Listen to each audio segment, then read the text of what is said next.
Muy buenas tardes, con todos ustedes sean bienvenidos a este conservatorio en el Rincón de la Física.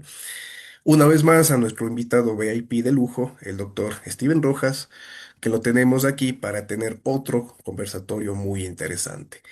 Esta vez vamos a hablar del matemático Yuri Perelman, matemático ruso, el cual demostró la conjetura de Poincaré, que ya lo vamos a hablar un poco más. Y bueno, doctor, sin más que agregar, pues muy buenas tardes. No sé si es que le tenemos acá. No, la cámara no está encendida, pero vamos a ver qué es lo que sucede. Son los típicos fallos cuando estamos haciendo algo en vivo.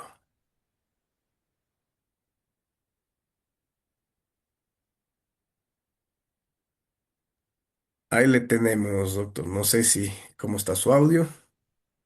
Sí, muchas gracias, estimado Javier. Un saludo fraterno desde Chile, desde el sur de Chile, la ciudad de Punta Arenas. Y qué bueno, gustoso de la invitación para seguir dialogando de temas interesantes que tengan que ver con la ciencia, la matemática, la física. Y bueno, hoy día nos convoca un tema muy interesante porque el matemático ruso Perelman se hizo muy famoso porque, por dos cosas básicas, ¿no? Primero porque resolvió una de las conjeturas eh, que estaban por muchos años no resueltas, y segundo también por su comportamiento un poco peculiar con respecto a recibir premios y honores de la Sociedad Matemática Internacional, ¿no? Entonces, a ver, para empezar a hablar un poco de Perelman, de, digamos que un matemático muy talentoso desde muy pequeño, ¿no? Él se cría con su mamá, una profesora de matemática, y que lo incentiva a desarrollar ese talento. Desde muy pequeño se dieron cuenta del talento para las matemáticas de Grigori, y entonces fue incluso convocado para representar a Rusia en los certámenes internacionales, en las Olimpiadas. En el primer certamen, de muy pequeño, muy joven todavía, quedó segundo lugar. No resolvió todos los problemas, pero en el siguiente año, donde él ya competía a la edad respectiva, él ganó la medalla de oro y bueno, fue un chico con mucho talento. Y que bueno, empezó estudiando en su propio país, en un instituto de investigación en Rusia, ¿no? Entonces, miren, yo quiero explicar un poco en qué consiste, de manera así intuitiva, digamos, el problema que resolvió. Fíjense que en matemática los grandes problemas son fáciles de explicar, así en general, pero difíciles de poder demostrar, de poder llegar a una demostración de esa conjetura, ¿no? Y en el caso de Perelman, de la conjetura de Poincaré, que es la que él resolvió, una conjetura que estaba, digamos, establecida de hace más de 100 años, estamos hablando que él lo resolvió en 2005, y por el matemático Henri Poincaré, uno de los matemáticos más renombrados en la historia de la matemática, ¿no? Es uno de los últimos universalistas, o sea, aquel matemático que conoce prácticamente toda la matemática de su época, fue Henri Poincaré. Y él estableció una conjetura que lo podríamos resumir de la siguiente manera. En el espacio en que nosotros nos movemos, en nuestro espacio ambiente, ¿ya? En ese espacio ambiente observamos objetos geométricos que básicamente tienen dos clasificaciones grandes, miren. Eso se probó ya en matemática, en nuestro espacio ambiente. Una de ellas es un objeto que no tenga hoyos, por decir, como el tema de la esfera. Y la esfera no tiene hoyos, y cualquier objeto que se pueda deformar en una esfera, ¿no? Entonces es equivalente a la esfera. es equivalente topológicamente la palabra técnica, ¿no? Y el otro grupo de objetos son aquellos que tienen hoyos. Por ejemplo, esta taza de café tiene un hoyo, ¿no? Tiene un hoyo. Entonces, esto nunca se va a deformar en una esfera porque el hoyo va a persistir y por lo tanto se va a deformar en otro objeto que es una dona, se le llama en matemática, que es como un neumático, ¿no? Con un hoyo. Y así se comprobó que todos los objetos de nuestro espacio ambiente estaban formados por objetos sin hoyos, como el caso de la esfera, y con objetos con una cantidad finita de hoyos, como el caso de la taza de café, y bueno, los objetos que uno tiene en general, por ejemplo, un librito así se puede formar en una esfera, no tiene hoyos, pero una silla tiene hoyos acá, entonces se deforma en objetos con varios hoyos. O sea, eso se llama en general la clasificación de superficies bidimensionales se llama. Entonces, hasta ahí es una matemática de mediados del siglo XX, se probó con técnicas de topología y de álgebra, pero la conjetura va más allá. Y lo que conjeturó Poincaré es ir al espacio tridimensional, o sea, un espacio que nosotros no accedemos porque vivimos nosotros en el espacio de tres dimensiones, o sea, y tendríamos que, digamos, transitar a una dimensión mayor. Entonces, la conjetura era lo siguiente, ¿no? Él decía de que en ese mundo, en ese espacio, el único objeto que no presentaba hoyos era la esfera tridimensional. La esfera tridimensional. Miren la afirmación, la esfera tridimensional lo definía generalizando solamente la esfera que nosotros conocemos, simplemente le ponía una dimensión más, pero como objeto así no es posible visualizarlo. Y bueno, esa conjetura que él estableció fue parte de un programa más ambicioso, un programa que quería clasificar todas las superficies en esa dimensión, en esa cuarta dimensión, digamos, y se llama la conjetura de William Thomson, un famoso matemático inglés que estableció una conjetura en donde él clasificaba diferentes superficies en ese mundo. Y entre ellos estaba también, obviamente, la esfera, y estaban otros objetos que sería muy complejo en este momento explicar, pero estaba a nivel de conjetura, ¿no? El mismo William Thomson tuvo varios avances en esa dirección, pero no logró finalmente demostrar toda esa conjetura de clasificación de superficies tridimensionales. Entonces, Perelman lo hizo. Bellman hizo más que probar la conjetura de Poincaré. O sea, él probó toda la conjetura de Thomson, la clasificación de superficies de tres dimensiones. Y le salió como corolario digamos, la conjetura de Poincaré, probando que era cierto de que en ese espacio el único objeto que no poseía hoyos era la esfera tridimensional. Esa demostración pasó a la historia con esa demostración, porque sucede de que aparte de que era un problema abierto de tantos años, formaba parte de los siete problemas del milenio, ¿no? Igual que el último teorema de Fermat, que también lo podríamos conversar en algún momento. Son problemas, siete problemas del milenio que se da incluso hasta una recompensa económica para el matemático que lo resuelva. $1 millón de hace cuántos años atrás que se viene dando este premio, principio del siglo XX, del siglo XXI, y se hace acreedor a la persona que digamos lo demuestra a ese premio, ¿no? Entonces, él pudo resolver en 2005 una conjetura de esa naturaleza. Ahora, la forma como él publicó ese resultado ya empezó a ser bastante atípico, ¿no? Porque no lo presentó en una revista, digamos, de común que suelen publicar los matemáticos, una revista indexada, ¿no? Una revista de esas de mayor prestigio, sino que lo puse en una red, digamos, libre. Ahí lo colocó, para que todos los matemáticos lo vean. No, no, así lo colocó y así, digamos, se vio, lo vieron matemáticos especialistas en el tema y, digamos, le dieron la validez respectiva. Esa noticia dio vuelta al mundo.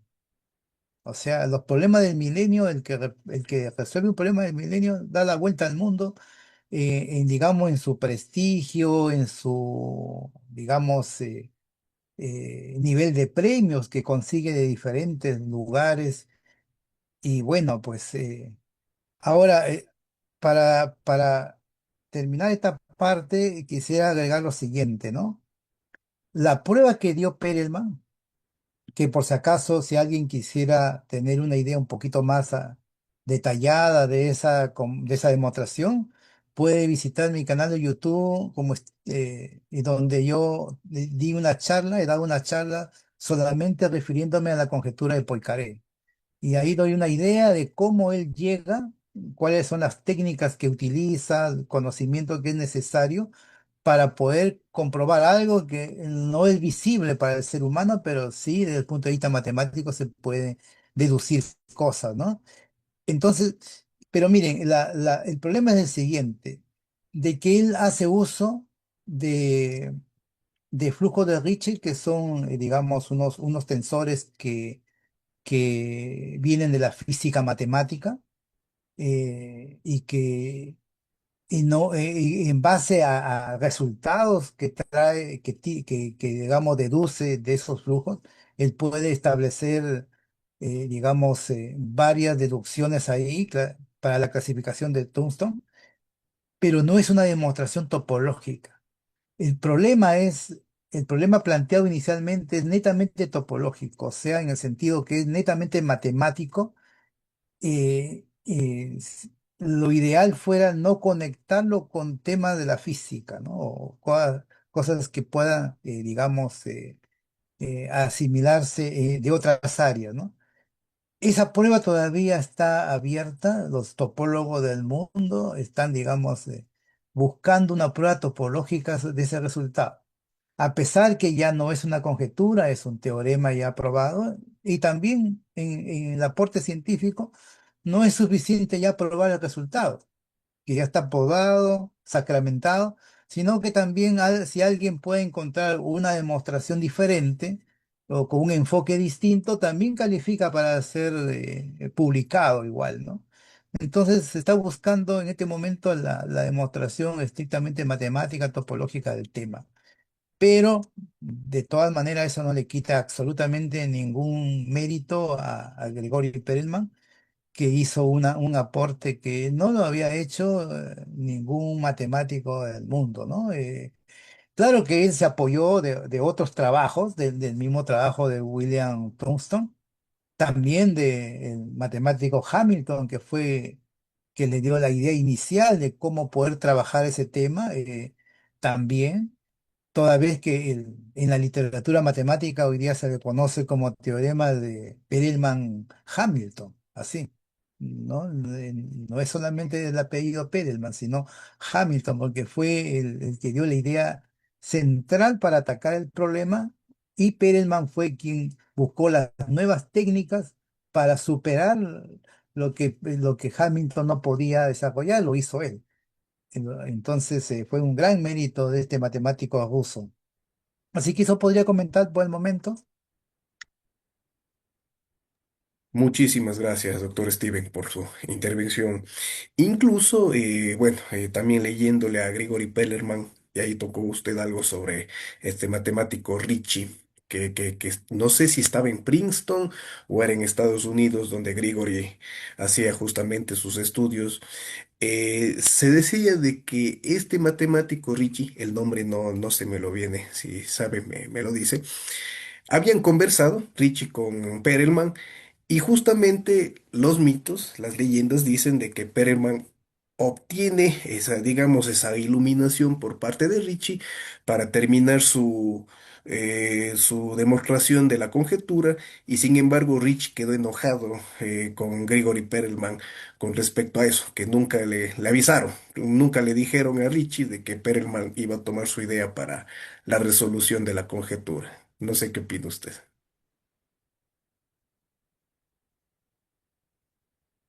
Bueno, la verdad que Ricci no es el quien conversó con Perelman, ¿no? Ricci es un matemático más antiguo que es digamos, los flujos de Ricci.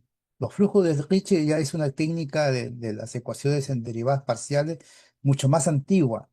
El matemático con quien conversó ese tema fue Hamilton, Richard Hamilton, un matemático norteamericano.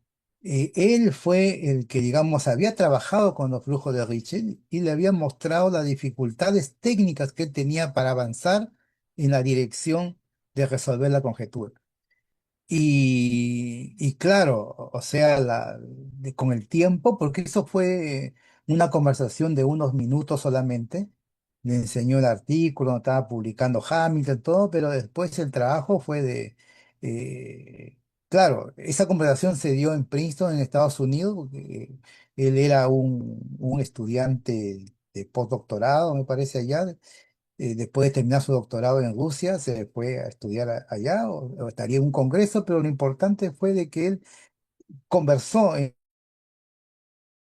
algún seminario con Hamilton. Entonces, al conversar con Hamilton, le mostró y cuando se dice que Perelman le brilló la idea más o menos que él podía trabajar para superar estas dificultades técnicas, decidió dejar Estados Unidos, dejar sus estudios allá, su puesto de trabajo incluso que tenía allá, o sea, dejó porque él quería dedicarse exclusivamente a resolver ese problema. Y regresó a Rusia y ahí estuvo, digamos, un tiempo resolviendo solo, solitario, hasta que logró demostrar. Ahora, ¿qué pasó con Hamilton? No, bueno, yo lo he escuchado directamente de él, no es que está molesto, ese es un mito, ¿no? No es que está enojado ni nada de eso. Él reconoce, digamos, que hasta donde él llegó y reconoce, quedó pasmado cuando él miró el artículo de Spellman, pasmado de las ideas que él tenía y que no se le habían ocurrido a mismo Hamilton. Entonces, porque generó nuevas herramientas. Fíjense que una forma de atacar un problema en matemática no es muchas veces seguir con el mismo camino de siempre o de los otros autores, ¿no? Seguir la misma idea de otros autores, que la mayoría hace, ¿no? O que otro matemático te indica, mira, hay este camino, trabaja, haz esto, este cálculo, no, sino generar su propia técnica, su propia forma de atacar el problema de otra manera. Y eso es lo que le resultó a Perelman, le resultó excelente, entonces eso fue reconocido, o sea, por Hamilton al mirar ese artículo, o sea, dijo, bueno. Tuvo que reconocer que él había superado, por lo menos en esa conjetura, ¿no? No, no hay ningún distanciamiento ni nada de eso, ni una disputa, ¿no? Entre Hamilton y Perelman para nada, en absoluto. Sí, era Hamilton. Mil disculpas. Gracias por la corrección, doctor. Doctor, ¿qué tan cierto es? Porque uno ve mucha material antes de llegar a este punto, que cuando Grigori Perelman estaba haciendo la demostración en pizarrón delante de sus colegas de la conjetura, él no permitía cámaras, no permitía ninguna cámara, usted solo tenía que entrar con lápiz y papel, unos apuntes para poder conversar con él. Él no aceptaba las cámaras, no quería saber nada. ¿Qué opina de ese comportamiento? Que ya nos vamos a meter por ahí, no solo en ese aspecto. Sí, pues bueno, ese es un comportamiento, bueno, muchas personas hoy día, ¿no? Hoy día cuando alguien va a entrevistarlos por la calle tampoco quiere que se los graben y tomen fotos, o sea, es un comportamiento de las personas, ¿no? En el caso de Gregorio Perelman no es nomás, digamos, poco común. ¿no?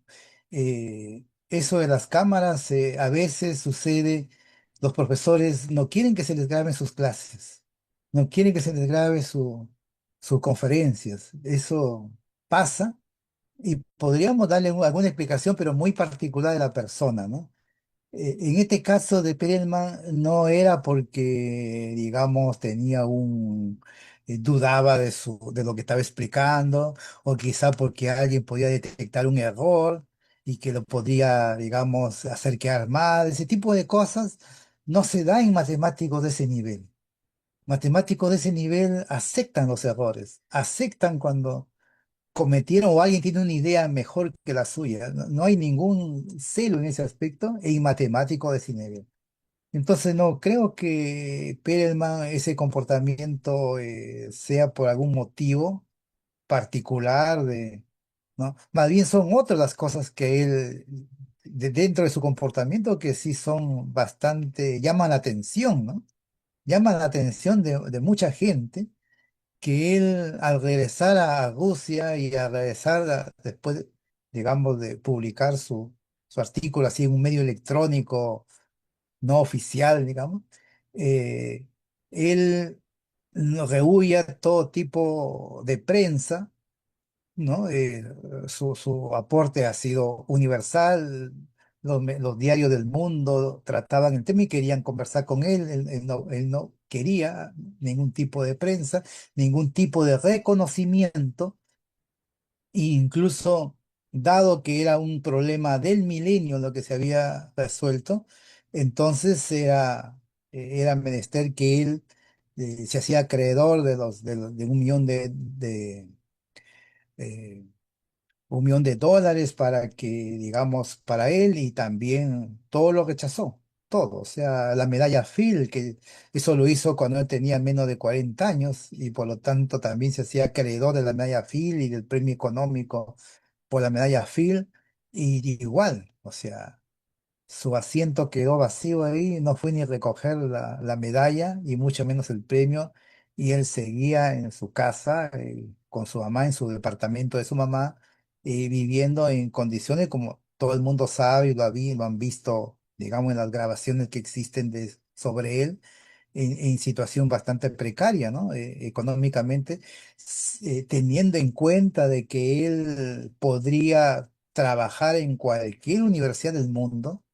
Él basta que diga yo soy Gregory Perelman y le dan trabajo en la mejor universidad del mundo y él no tiene trabajo, no se le conoce.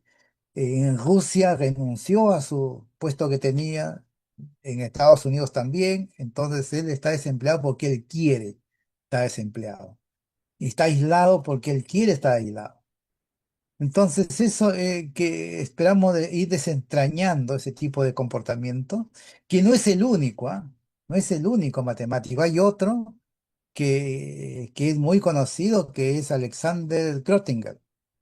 Alexander Gröttinger es un matemático de la segunda mitad del siglo XX y considerado por muchos el mejor matemático del siglo XX, por distintas razones de su nivel académico, profundidad, las cosas que él desarrolló. Y también hizo lo mismo, o sea, se aisló, se hizo como ermitaño, no quiso saber nada de la comunidad internacional matemática y bueno, pues quizás tenga las mismas razones que Perelman, ¿no? Así que bueno, eso podría comentar por el momento. Doctor, aquí viene la gran pregunta que creo que es por la que algunos están en nuestra charla. ¿Por qué se aisló? ¿A qué se debe? ¿Qué pudo haber sido el detonante de no haber recibido los premios, de no ser entrevistado ni por la prensa y vivir de una manera, como usted dice, en San Petersburgo, muy precaria con su mamá? ¿Por qué? ¿Qué se viene a la mente? Pero, a ver, ahí quisiera dar un contexto primero, ya para poder entender a la persona y Grigori Perelman, más que al matemático, a la persona. El contexto es el siguiente. Lo que sucede es que nosotros los seres humanos desde que hemos sido Homo sapiens hace 100 mil años, nos hemos caracterizado en ser seres que nuestro cerebro nos ayuda a sobrevivir. Todo nuestro hacer hasta el día de hoy, todo lo que desarrollamos, hasta incluso las labores más altruistas, se hace por sobrevivir. Entonces el cerebro, para sobrevivir, inventa una serie de elementos, de cosas, y así hemos caminado todos los seres humanos. Una forma de poder protegernos de esa sobrevivencia ante los demás es tener reconocimiento de nuestros pares. Por eso que la mayoría de seres humanos desean, quieren reconocimiento de diferentes niveles, ¿no? Queremos reconocimiento porque el reconocimiento nos pone por encima del resto de personas, ¿ya? Entonces, a través del tiempo, las personas más reconocidas, ¿no? Se juntan en sociedades científicas, otros se juntan en partidos políticos, no sé, o sea, se juntan de diferentes formas, pero hablando estrictamente de la ciencia, se juntaron en sociedades científicas. Hasta el día de hoy se junta la Sociedad Americana de Matemáticas, la Sociedad, no sé, pues Europea de Matemáticas, se junta la élite intelectual para reconocerse su trabajo. Estar ahí significa tener una cota de poder importante. El poder no solamente es político, el poder también es tener conocimiento. Tener conocimiento significa situarse en una situación por encima de los seres que no tienen ese conocimiento. Entonces las sociedades internacionales de matemáticas están por encima de todos los matemáticos y todos quisiéramos estar a ese nivel y ser reconocidos en ese nivel. Entonces, por eso que se entregan premios, y sobre todo en matemática, porque uno sabe que matemática es un constructo universal. O sea, no es algo particular, un reconocimiento así de mi región o de mi país, no, es un reconocimiento internacional. Entonces, estamos dentro de una élite de poder. La élite intelectual de los matemáticos es una élite de poder de conocimiento, o de poder de situarse a un nivel más alto que el resto de matemáticos, de reconocerse su trabajo, de resolver problemas, digamos, difíciles de resolver y el que lo resuelve, pues, forma parte de la élite. De eso se revela Perelman, porque él quiere su libertad. Cuando un matemático o una persona, digamos, de alguna profesión, se somete a esos poderes, ¿no? Tú te sometes a una sociedad científica que tiene estándares, tiene una forma de validar su trabajo. Y los matemáticos lo tienen desde hace cientos de años. Entonces, los matemáticos son bien rigurosos, estrictos para llegar a esos niveles. Entonces, porque ahí tienes reconocimiento, tienes todo, tienes el poder del conocimiento matemático. Entonces, no ejerce ninguna libertad. Estando dentro de un grupo así, no hay libertad porque yo tengo que someterme a los estándares del grupo. Yo no puedo hacer por decirte, mira, ve, por dar un ejemplo que se da, ¿no? Por ejemplo, el que se dedica a la divulgación matemática, eso no es matemática. No hay ningún reconocimiento dentro de la sociedad matemática, porque ellos hacen teoremas, no hacen divulgación. Entonces, el que ya se sale un poquito tendrá que formar su propia élite de divulgadores matemáticos, de ahí se reconocerán, etcétera. Pero dentro de las sociedades matemáticas, no. Tú tienes que hacer teoremas y tienes que hacer de impacto y todo dentro de ciertas reglas, reglas estrictas. No se puede publicar en cualquier revista, tiene que ser revisado por pares, proyectos de envergadura que tienes que tú trabajar, ojalá con colegas de distintos países, o sea, tienes que someterte a esas reglas. Pides tu libertad. Perelman es un hombre libre. Perelman no tiene proyectos, no tiene paper así, digamos, publicado en revistas, ni siquiera su gran paper lo publiqué en una revista importante, nada, así lo puso libre. O sea, lo que él está diciendo, que no quiere someterse a las élites de poder, no quiere someterse a estar dentro de un grupo prestigioso que esté por encima de las demás personas.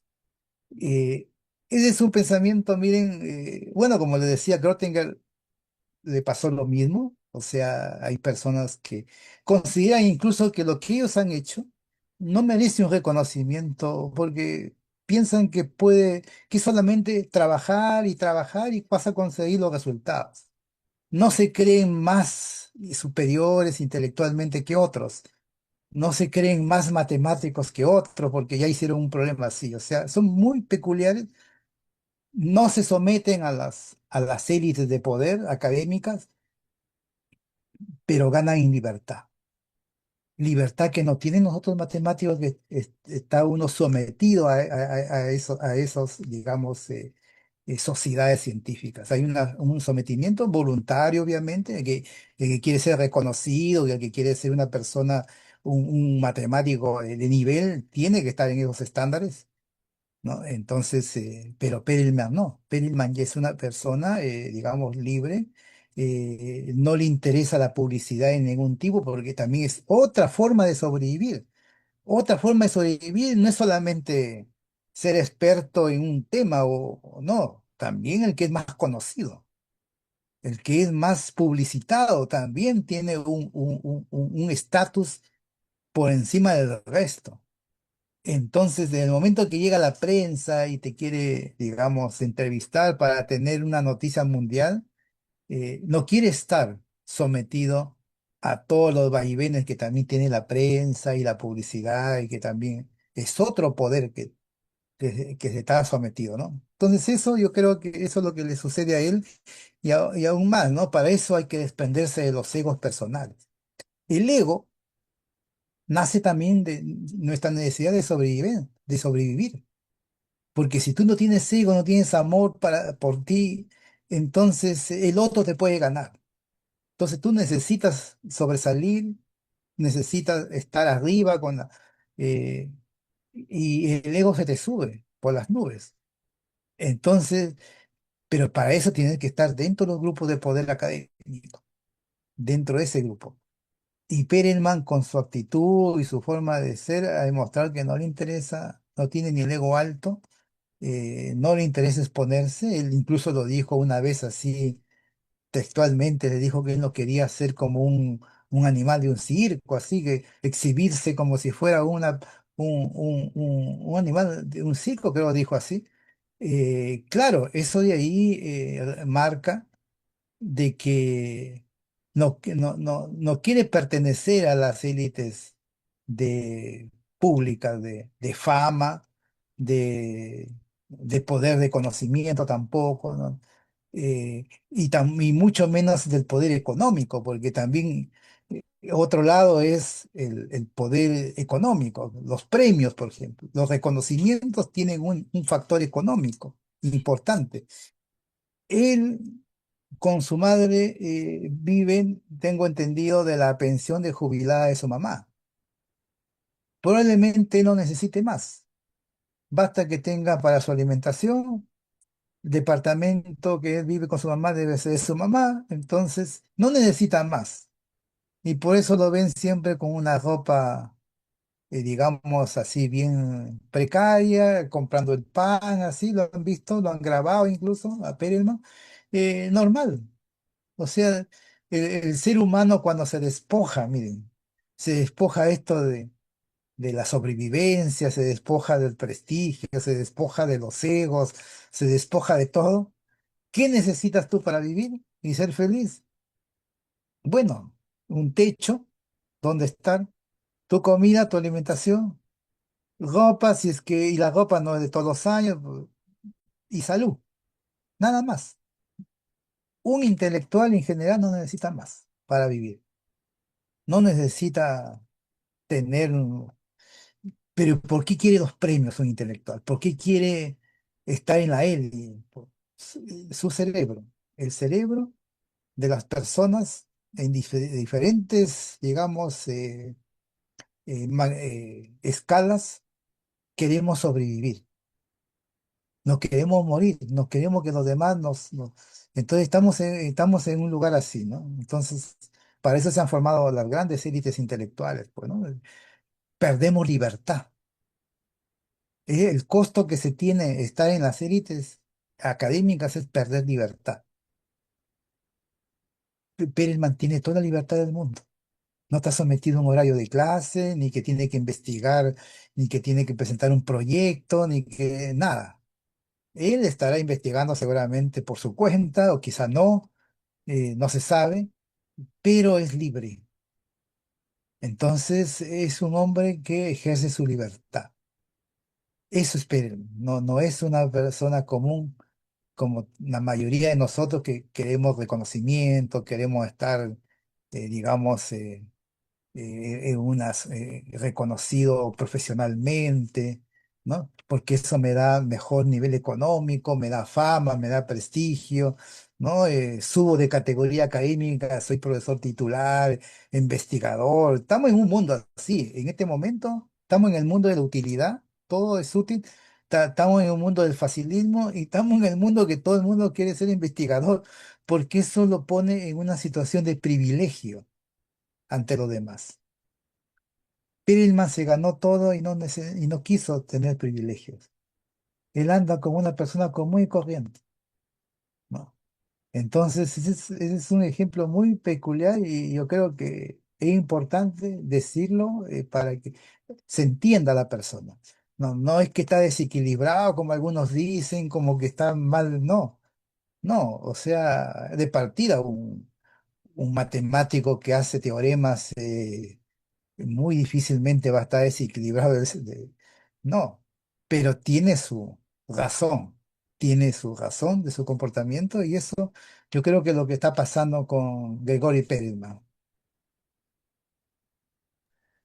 Justamente se me adelantó la pregunta que iba a hacer, pero no importa, era si es que Perelman en estos instantes estará trabajando en alguna cosa nueva, que creo que no se sabe, no hay indicios de que esté trabajando en algo, pero bueno, usted ya lo respondió a breves rasgos. Y la siguiente es, bueno, él es, no sé si es que siendo niño, siendo joven, fue ermitaño. ¿Será que el ser ermitaño ayuda a que vengan mejor las ideas, tenga nueva generación de ideas, lluvias de ideas, o será un caso aislado? ¿Qué opina usted? Mira, de partida, cualquier intelectual que quiera, que trabaje en serio en su tema, no solamente científico, puede ser un escritor, un poeta, necesita tranquilidad. Sin tranquilidad es muy difícil de que le pueda concentrarse, pueda aprender, pueda producir nuevas ideas. Es necesaria la tranquilidad. No es necesario ser ermitaño para eso. Generalmente en las universidades le dan esas facilidades a los profesores, a los matemáticos. Pocas horas de clase, una oficina que esté aislada para que no lo molesten ni los alumnos, y es que y pueda trabajar 2, 3 horas concentrado diariamente y eso, digamos, es común, ¿no? O trabajar en su casa también. En Europa he visto matemáticos que más trabajan en su casa que en la universidad. No llegan ni a la universidad, pero en su casa tienen su biblioteca y ahí estudian porque tienen el espacio de concentración.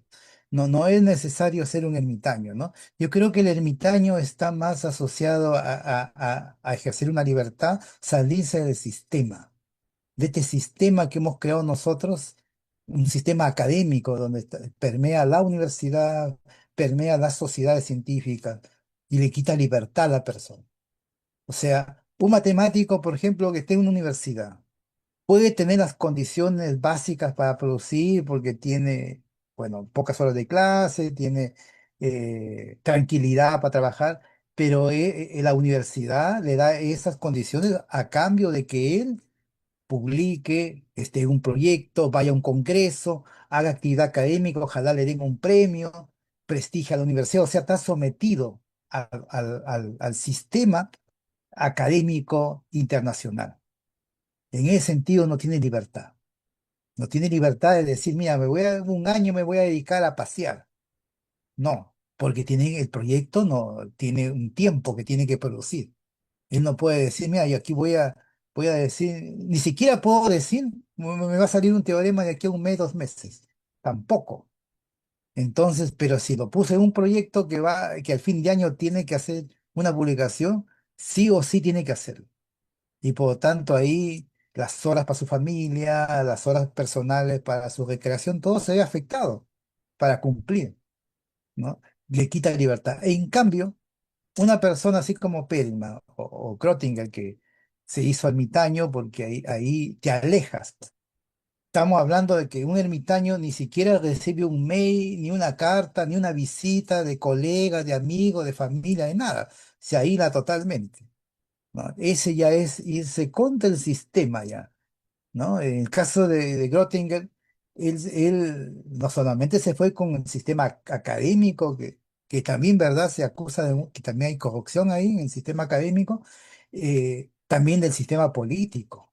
Generalmente estas personas son muy sensibles, muy pacifistas, y cualquier, digamos, noticia que vea de guerras o de financiamiento que se le puede dar a las Fuerzas Armadas, o financiamiento que puede incluso tener una sociedad científica, pero de recursos que vengan de, de las Fuerzas Armadas o de países que son bélicos, ¿no? Que puedan propiciar la investigación científica para después sacar algún producto que les pueda ayudar a mejorar las armas. Y todas esas cosas te aíslas totalmente de ese mundo de intereses, ¿no?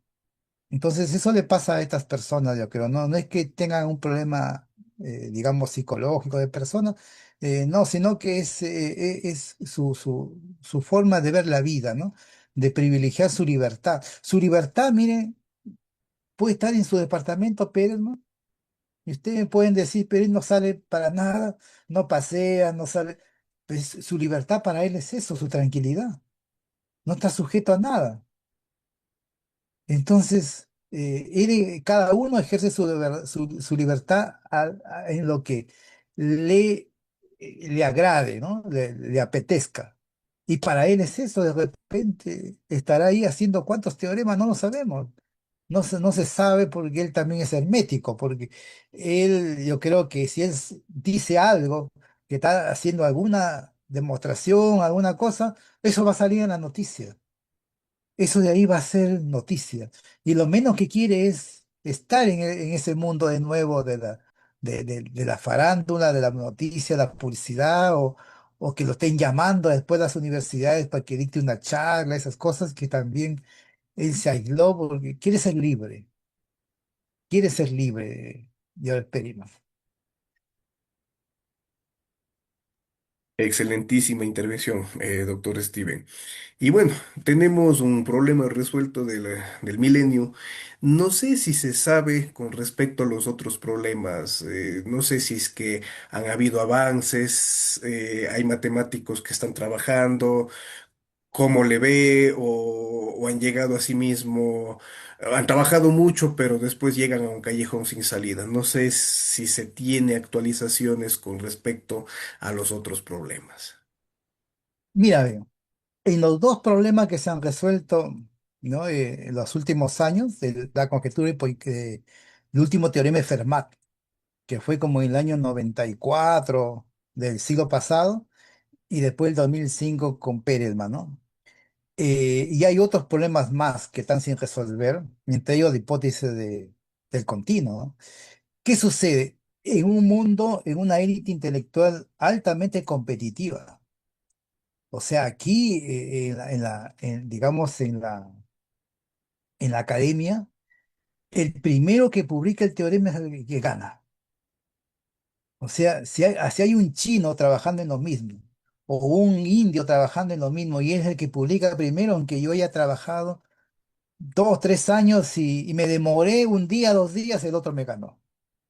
Entonces, decir, estoy trabajando en la conjetura esta, miren, Andrew Wallace, que es que demostró la conjetura del último teorema de Fermat, 7 años estuvo calladito. Nadie supo en qué estaba trabajando. Perelman vio la idea de Hamilton renunció todo de Estados Unidos, se regresó a Rusia, callado, nadie sabía en qué está trabajando. Entonces, por lo tanto, ¿por qué? Porque si él habla, dice una idea, lo escucha otro, que le puede, digamos, publicar antes que él. ¿No? Entonces, es una cosa común en los matemáticos, en todos niveles, no solamente el problema de milenio, esto pasa a nivel de un problema común y corriente que hace un matemático, generalmente es entre él y su alumnos, los colegas que está trabajando en común con él, generalmente está ahí en ese círculo para que después salga. Pero esa es una cosa característica que se está dando y que, bueno, por eso que no se tiene una noticia así que yo te pueda decir, mira, tal matemático está trabajando en este otro problema del milenio, ¿no? Tal matemático está tratando de resolver la conjetura de Goldfast, por ejemplo, así, no. Se sabe la noticia cuando ya se hizo, porque si él lo lanza antes o está diciendo, mira, me falta hacer esto más para terminar la conjetura y él lo dice, puede haber un matemático de otro país que lo haga y al final es el que se gana los honores, el último. Entonces, es complejo, digamos, saber quiénes están trabajando en estos problemas del milenio, ¿no? Pero de haber, los hay, de todas maneras. Hay gente que tengo entendido se pasó toda la vida y no ha podido probar uno de esos teoremas, pero ha publicado otras cosas que son afines, pues, ¿no? De todas maneras, pero el norte de querer probar una de estas conjeturas no ha podido. El mismo Cantor que hizo la conjetura de la hipótesis igual, no pudo, no pudo. Entonces, y así pues, estamos en un mundo así, digamos, donde tenemos que cuidarnos todos de no decir mucho de lo que estamos haciendo. Y puede ser que también por esa circunstancia Yori Perelman haya tomado la decisión, ¿no? Que puede ser, ¿no? Puede ser una de tantas.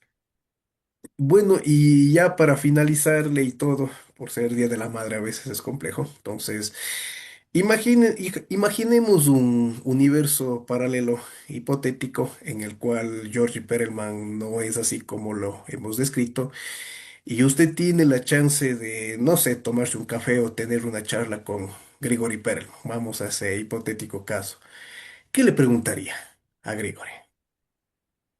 Sabes, a mí me encantaría, no solamente con Perelman, con varios matemáticos, me encantaría tener esa, no solamente con los matemáticos del presente, sino con lo del pasado. Me encantaría tomarme un café. Con algunos que he tenido acceso lo he hecho, pero con los que no he tenido acceso, por ejemplo, Perelman, yo creo que no solamente yo, sino todos los matemáticos del mundo no tienen acceso a él, ¿no? Pero si él en algún momento, no sé, pues, como se dice acá, lo pillo volando bajo, en donde ya me dice, pasa, tomemos un café aquí en el departamento, créeme que tendría una conversación muy, muy amena. Lo menos que conversaría es de matemática, pero sí de la vida.